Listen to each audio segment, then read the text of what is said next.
Okay, so I'm gonna show you a couple of the first steps in creating our mini 5x7 value and color study. So you should be selecting an image. I'm picking one that's got a limited color palette. So this is variations of orange, pinks, and reds in this. And then I made myself a black and white copy, amped up the contrast a little bit. So we're gonna be doing one of each. The first one we're going to work on is our black and white, so we can start to understand the values of the actual object itself. So the first thing I did is I took my 5x7 and I sketched out the basic forms of the object. So that's your first step, just getting the canvas prepped and ready. Normally I don't press down so hard with a pencil, but I want to make sure that you can see it on camera. So typically you want to lightly sketch it in there. And that's your first step. So I'm going to set those aside and show you how to mix in the colors. Typically, when you're doing a value study, you want to have your values pre-made. So I've got these little containers that are used for ketchup. You can get them at like Sam's Club, Maine's, Costco stores that have supplies like this. Or you can just put them in whatever, really. If you want to put plastic over it, you can just do it right on a pallet. So I've got 5 extras of these with lids, and I've got my white and my black. So I'm going to start by mixing them up using the palette knife and create 5 different gray tones of this. So I don't need tons of paint for each thing because my painting is very small. So I'm just going to start out by sort of adding the same amount of white to each one.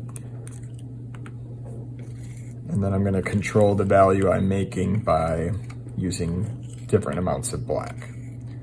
So it's always easier to just add a little bit of the black and sort of work your way into the dark rather than vice versa. So the black is a lot stronger than the white color, especially for this brand of paint. This is a cheap acrylic paint. Okay, so I've got my 5 relatively similar sets of white. Clean this off. And I'm going to open up my black. So the goal is to go from this colorway all the way here. So I'm just going to start by taking a little tiny bit, actually not that much, just enough to tint it. I'm going to start mixing it up.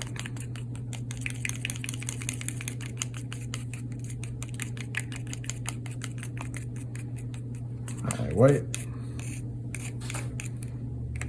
And we're also going to do a little test of these colors. So on this piece of paper here, I'm going to put my regular white and the color I just made. So we're just looking to make sure there's a different variation in tone so far. It might be hard to see on the camera there. Okay, this time we're going to go for more black. So it doesn't really take a lot to do this. That might have actually overdone it, we'll see. Oh no, it's mixing up pretty good. You can also mix this with a paintbrush if you don't have the palette knife, or stick or pencil, whatever you need. Okay, let's put this one out.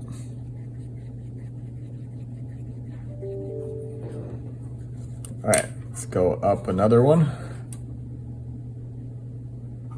All right, so that's got about that much.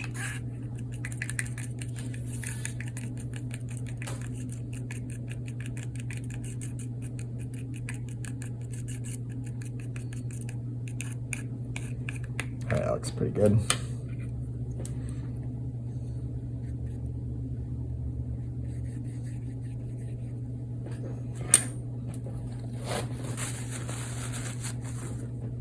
All right, let's get even more.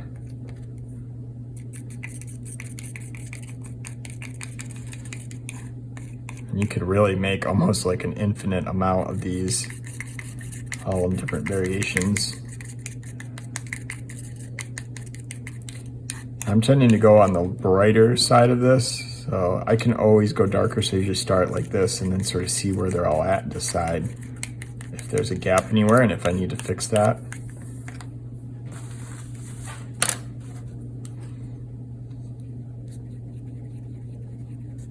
Okay.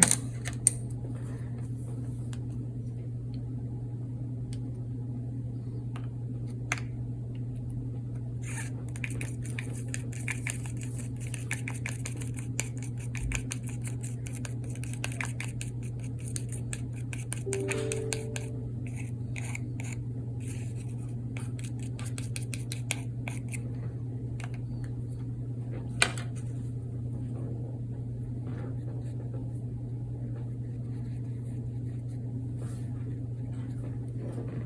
right, and let's put in the black. Okay, so what I just did, and what you'll notice is I'm sort of missing a tone right there. So based off of just having the white 1, 2, 3, 4, 5, I could really use another in between. And these two are very similar, as these are very similar, and those are very similar. So you can sort of decide based off your object. My object that I'm drawing is a little on the darker side for the contrast I have. So I want to keep those extra darks in there, variations, and I don't really need as many lights. So I'm actually going to pull out this middle one, the 1, 2, 3, 1, 2, 3, and then this one is the one I'm going to make an even darker tone of and try to fill in that gap that I have.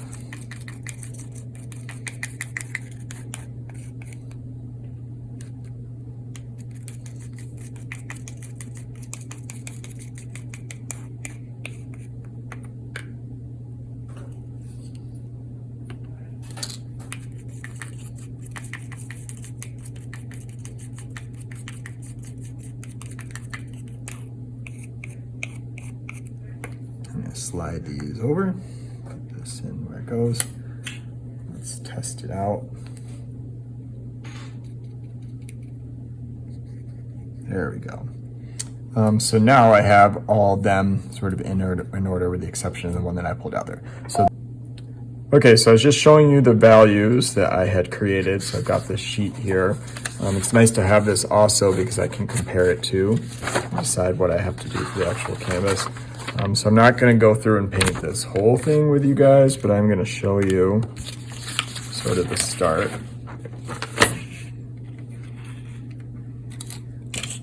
There's all my colors there.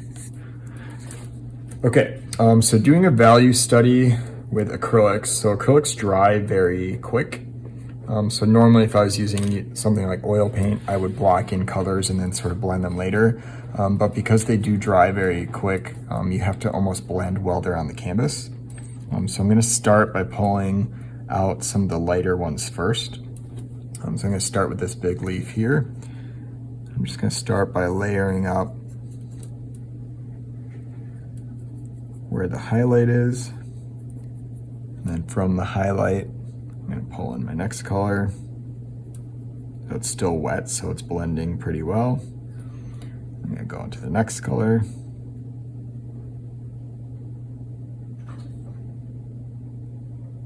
And it looks like that was a pretty big jump.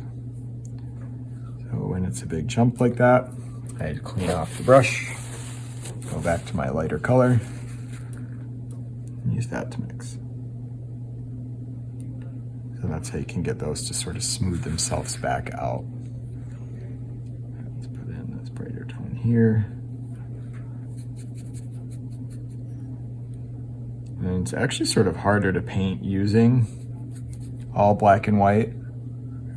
You guys are used to having colors sort of separate things out. So this is really relying on my skills of blending.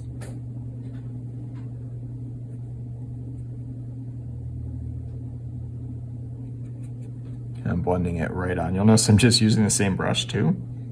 Some people prefer to paint with a bunch of different brushes. When I blend on the canvas, pretty much just work the colors back and forth together. Sometimes I'll let them dry and go back in and add a glazing. All right, so this color through here.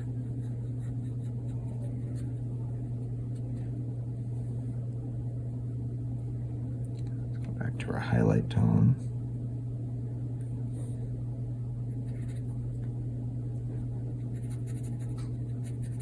And it's starting to get really dark behind this area here.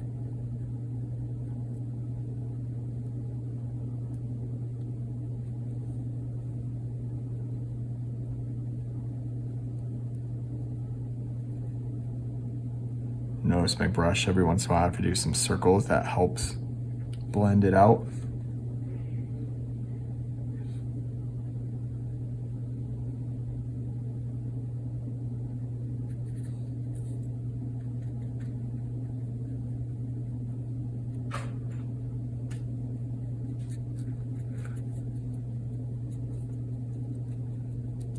Anytime you start to get that splotchy look, it means your paint's dry and you need to add water on. Or you need to re-add your base color. Like up here, I'm sure is already dry, so I'm just adding on a little bit of a shadow. Pull that out.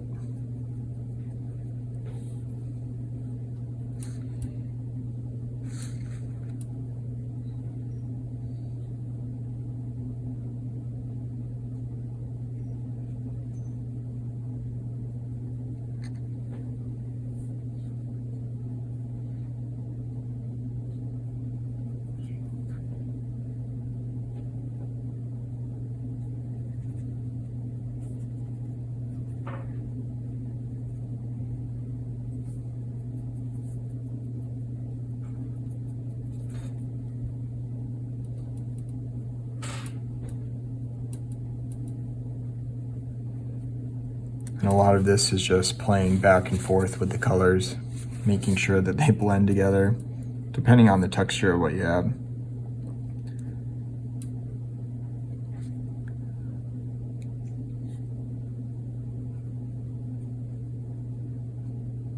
And I'm trying my best to match the shape here.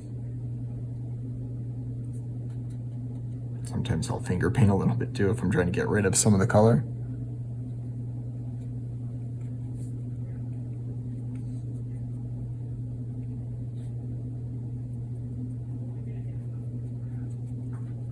All right, so that area that I just did, you can tell is completely dry. So I need to go back in and re-wet to get that to blend. And then down in this corner, I'm gonna pull out a little bit of black.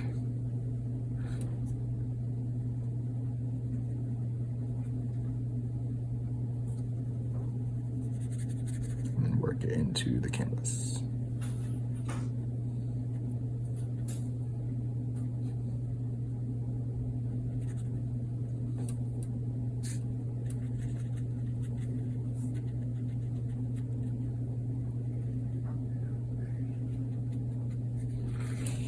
Okay, so there's one piece finished. I'm gonna replicate this same thing onto each of these different areas. I'll show you what that looks like once all that filled in, then we'll do the background.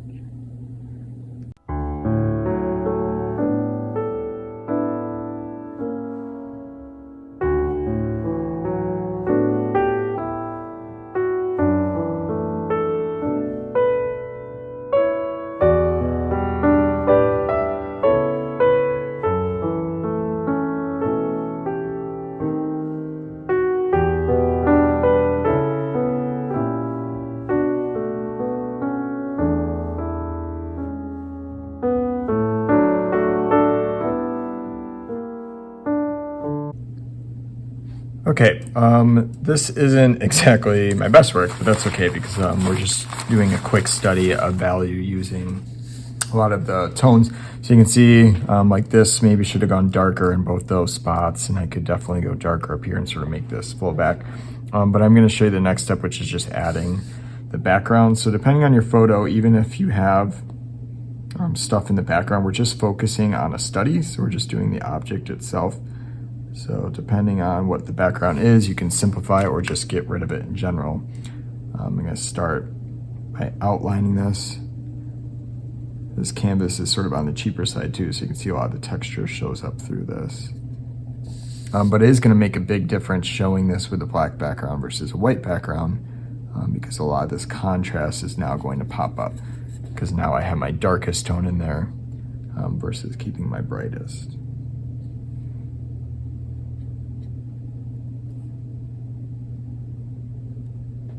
And I'm using a smaller brush to do this first, because I really don't want to have to go and fix any of these things up if I mess up.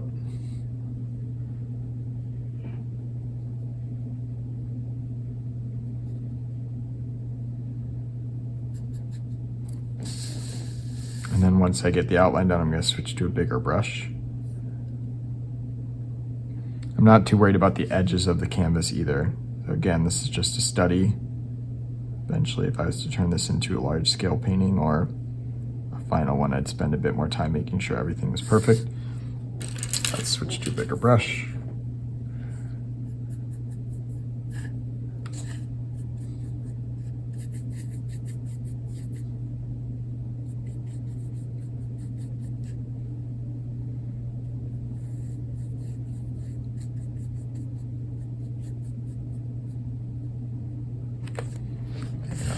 top.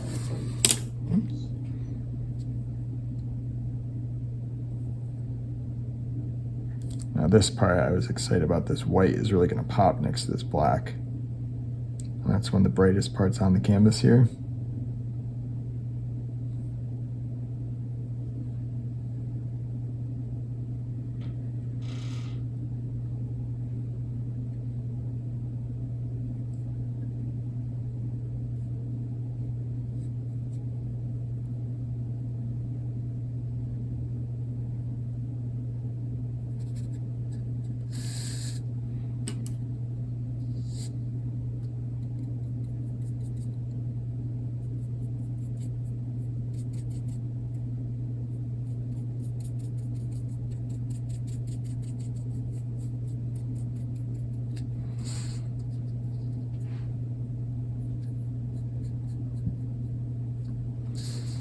Okay, and there is our first part of this project, the value study. And then we're going to be moving into a color one once I come out with part 2.